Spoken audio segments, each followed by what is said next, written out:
Oi, pessoal, gente, boa tarde. A gente vai dar início e cumprimento o edital publicado chamando essa convocação. E a primeira chamada está prevista para as 2h30, já são 2h30. E eu pergunto se a gente pode começar a assembleia com essa quantidade de pessoas que já estão aqui ou te espera até as 15 horas. Então vamos dar início aí. O pessoal que está aí na porta, por favor, entre e vamos dar início aos trabalhos. Everton Conte, ele está dizendo que representa a categoria e ele pediu que espere até as 15 horas. O que vocês acham? A primeira chamada é 2h30. Só a título de informação, eles não querem me deixar eu falar no microfone, tudo bem. Esta assembleia foi convocada pela categoria, por nós, não foi convocada pelo diretor do sindicato. Então, de posse disto, nós estamos dando uma sugestão que a gente vote quem vai presidir a assembleia, certo? A gente vai sugerir nomes de pessoas que irão presidir. Eles vão ser questionados logo mais, certo? Então, eles deveriam ficar na imparcialidade. Eles deveriam ser imparcial e não realmente estar presidindo. Nem o nosso colega aí, o Reinaldo, nem o Juscelino. Eu iria propor essa votação, tá? Se vocês concordarem, colocaria em votação o nome até da Sandra Beckman. Okay? Bem, gente, só um minuto. Vou passar aqui para o advogado do sindicato e ele vai explicar por que a presidência está subindo os trabalhos. Boa noite a todos. É um prazer estar presente. Boa tarde. Estou pensando no horário que a gente vai terminar aqui. Boa tarde a todos. Eu me chamo Werner Coelho. Com relação à ponderação colocada pelo integrante da categoria, no artigo 23 do Estatuto Social diz que compete ao presidente, na linha B, convocar e coordenar a Assembleia Geral. E no artigo 9º do Estatuto, na linha A, diz assim: comparecer e participar das reuniões e assembleias convocadas pelo presidente. Só que o que acontece?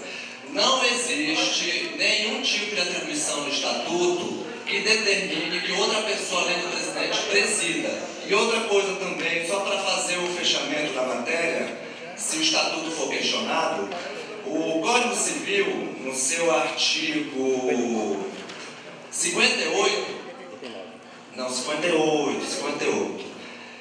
que a legislação que rege o sindicato é a legislação relativa à associação. Esse artigo 58 diz assim: nenhum associado poderá ser impedido de exercer direito ou função que lhe tenha sido legitimamente conferida, a não ser nos casos e pela forma prevista na lei ou no Estatuto. Então, algo que dá para concluir dessa colocação é que, por um motivo, o Estatuto define o presidente como quem coordena o trabalho da Assembleia, por mais que não tenha sido quem tenha convocado. Segundo ponto, não há nenhuma definição estatutária dizendo que possa ser outra pessoa. E terceiro ponto, este não foi um assunto da pauta. E a pauta, ela está bem definida, e no próprio estatuto fala que os assuntos são limitados à convocatória. Não houve inclusão na pauta de decidir se haveria outra presidência. Isso vocês podem ir no artigo 13, parágrafo 1º do estatuto.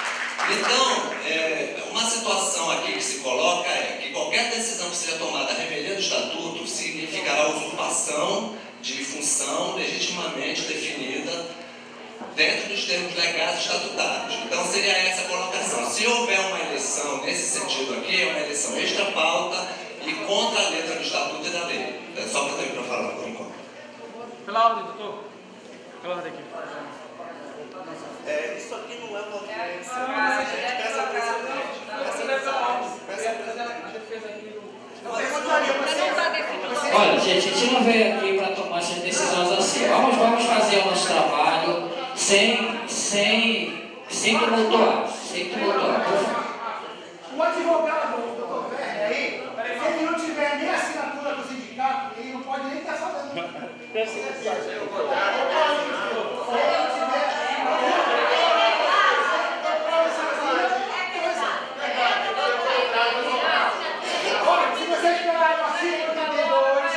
Gente, vamos começar o trabalho, porque senão a gente não vai chegar a lugar nenhum.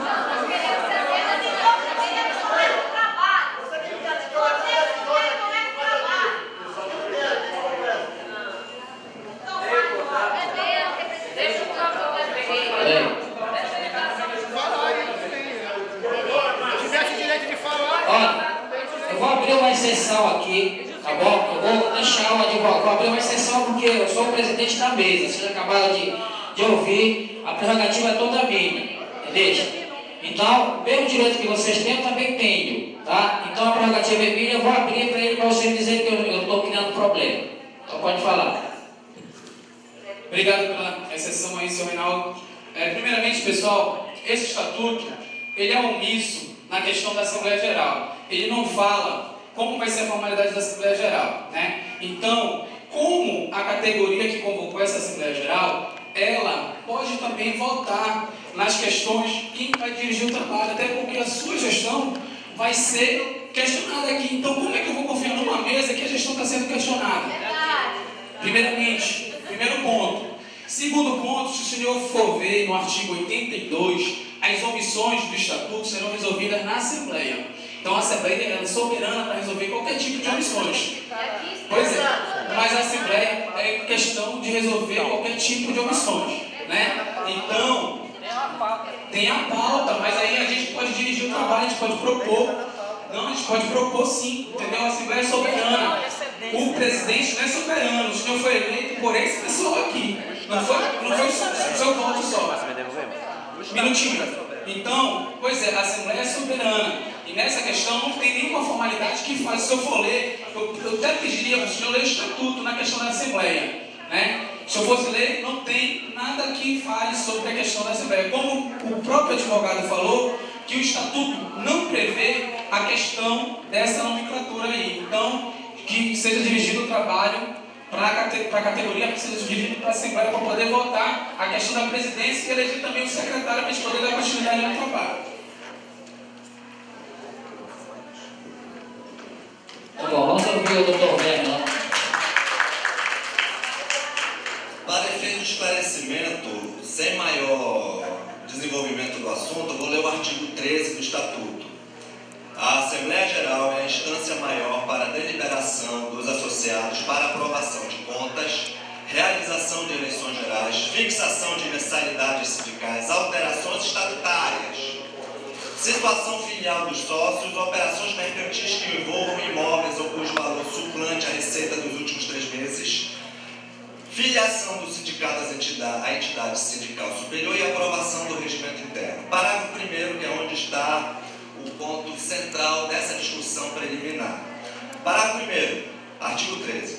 Poderá participar das Assembleias Gerais todos os servidores sindicalizados em dia com suas obrigações estatutárias com direito a voz e voto, limitado aos assuntos da convocatória e aos que, a pedido de forma antecipada, vierem a ser aprovados pela diretoria e incluídos em pauta. Parágrafo 5º, e isso é mais específico ainda para esta Assembleia aqui. A Assembleia Geral Extraordinária só comporta deliberações sobre as matérias objeto da convocação. Então, eu sinto informar a quem, por exemplo, inclusive o meu colega aqui propõe uma eleição, uma nova eleição aqui para a composição de mesa, que isso não foi assunto da pauta. Mas o assunto da pauta isso é usurpação que pode gerar demandas para a reparação de eventuais danos e colocação das coisas no lugar.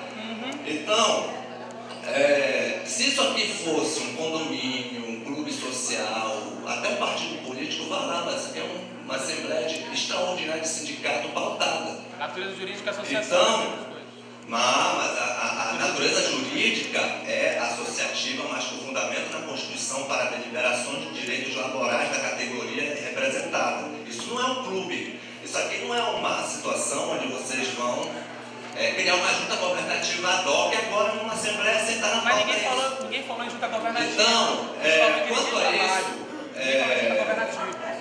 cabe agora a presidência deliberar. Realmente, o Estatuto foi lido, não é? Bem, gente, eu acho que ficou claro. Aí a presidência vai ser, a Assembleia vai ser regida pela presidência do sindicato, E nós vamos dar seguimento. Está no estatuto e nós vamos cumprir o estatuto. Estamos aqui para cumprir o estatuto. Agora, se o estatuto está mal redigido, a culpa não é de quem é a culpa. Então, não, nem foi o presidente que redigiu o estatuto. Não, senhor. Nós não vamos discutir esse assunto, porque esse não foi assunto de pauta. Nós vamos discutir o que está em pauta aqui. Que em pauta está dizendo assim, do item 1, deliberar sobre a atuação da diretoria executiva na condução do processo de organização da categoria mediante projeto de lei. No item 2, deliberar sobre a atual gestão perante os sindicalizados. Então vamos trabalhar só em cima desses dois itens, tá bom? Então vamos lá, vamos dar início no nosso trabalho. A Assembleia quer que tenha seu trabalho? O senhor está indo contra a Assembleia. Gente, eu vou ter que encerrar os trabalhos e eu vou chamar para outro. Vou ter que sair, de outra maneira não tem. Vocês não querem cumprir o estatuto? Eu estou aqui para cumprir o estatuto.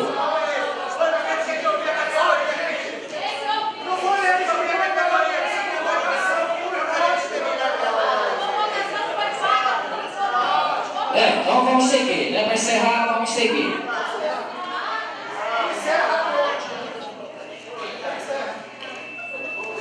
Aí, como já foi dito, a presidência do sindicato é o único órgão do sindicato que possui competência para convocar e coordenar a Assembleia Geral, conforme o estatuto. Os servidores sindicalizados em dias com suas obrigações podem ter direito à voz e a voto. Mas aqueles que não são sindicalizados podem participar, só não tem direito à voz nem a voto. Então nós vamos dar sequência no trabalho.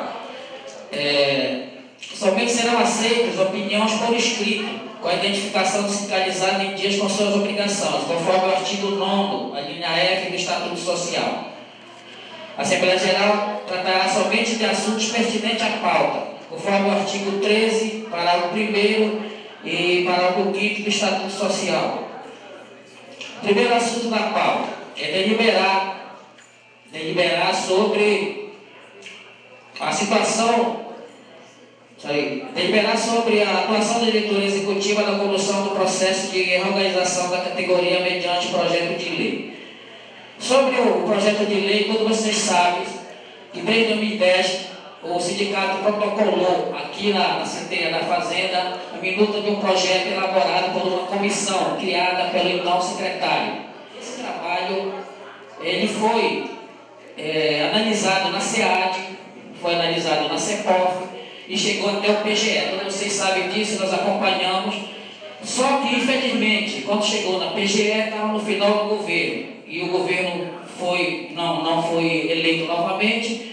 O projeto ficou no PGE, com parecer da SEAD, com parecer do CEPOF e também com parecer do PGE. Quando o atual secretário assumiu, nós estivemos reunidos com ele e ele falou para nós: gente, é o seguinte, nós estamos em elaboração da lei orgânica do FISC e assim que a gente concluir esse trabalho da lei orgânica, a gente vai pegar no processo de vocês. Então vocês têm paciência que assim que sair daqui da CEFA, a gente vai pegar no processo de vocês, a gente vai reorganizar isso, fazer algumas mudanças e vai botar o trabalho para frente. Então o que aconteceu? Ficamos aguardando, o sindicato ficou aguardando porque não tinha nada a fazer, já tinha falado aqui. E saiu a lei orgânica e não deram prosseguimento. O mandato da diretoria que estava na época terminou, foi eleita uma junta governativa, e aí eu não sei explicar se a junta governativa foi atrás, porque eu estava fora, eu não era mais da diretoria anterior, e acontece que quando chegou próxima à eleição, que a junta governativa subiu para fazer uma nova eleição, que por sinal passou 9 meses para fazer isso, surgiu a ideia de contratar o advogado Afonso Arinos, para que fizesse um trabalho, fizesse uma minuta de projeto e desse seguimento. E na época, a junta governativa criou uma comissão. Essa comissão, a gente entendia que fosse criada pelo sindicato, e contratou, fez a coleta, como vocês sabem, cada um deu R$100, o preço do contrato foi 30 mil, que o doutor Afonso Arinos cobrou. Foi feita a coleta pela comissão, o sindicato não participou dessa coleta, até porque tinha uma comissão, um estatuto próprio, e fizeram esse contrato. Bom, diretoria assumiu, no caso eu, com a minha diretoria, foi apresentado para a diretoria a minuta de um contrato no qual o Afonso Arino era contratado do sindicato. Até aí tudo bem. Até aí tudo bem. O sindicato contratou, então o sindicato tem que cobrar. O que acontece? Logo na primeira semana que nós assumimos o sindicato, nós entramos em contato com o Afonso Arino, já cobrando dele alguma explicação. Entendeu? E aí já começou o problema. Porque geralmente o advogado não queria passar informação para nós. A gente ficou cobrando, o doutor Luiz está aqui presente, que é testemunha disso, que é o nosso jurídico. E ele muitas vezes ligou para a Afonso Arino, mandou e-mail e começava a ficar essa dificuldade. Então, quando terminaram aquele trabalho que o Afonso Arino fez, nós fomos chamados. Até então eu considerava que o contrato era com o sindicato. Fomos chamados lá e ele passou para mim aquele trabalho dele com a minuta de um projeto. E aquela minuta de projeto que está lá no fim, que vocês já viram, nos publicaram para todo mundo, é o mesmo que estava desde 2010. E aí nós publicamos. Quando eu mandei até um e-mail, não sei se vocês lembram, que criou um fuzuê, porque disseram que eu estava entregando o bandido, não sei o quê, e houve toda aquela confusão. Aí prosseguimos. O Afonso Arino prometeu fazer a minuta do projeto para entregar para o sindicato. Temos prova. Então, por favor, coloque o sinal aí, por favor. Então, alô. Sim, e aí o que aconteceu? Começou essa confusão de quem é que tem o poder de pegar essa informação. Aí o que aconteceu? Chamei o Afonso Arino lá no sindicato, no dia 24 de outubro, chamei ele lá, reuni a diretoria, ele sentou lá, eu perguntei a ele. Aí o doutor Luiz tem testemunho, ele pode depois dar o testemunho. O doutor Luiz não pode dar testemunho. Tá, que ele é contratado no sindicato. Isso aqui é uma audiência, não é audiência. Então, por favor.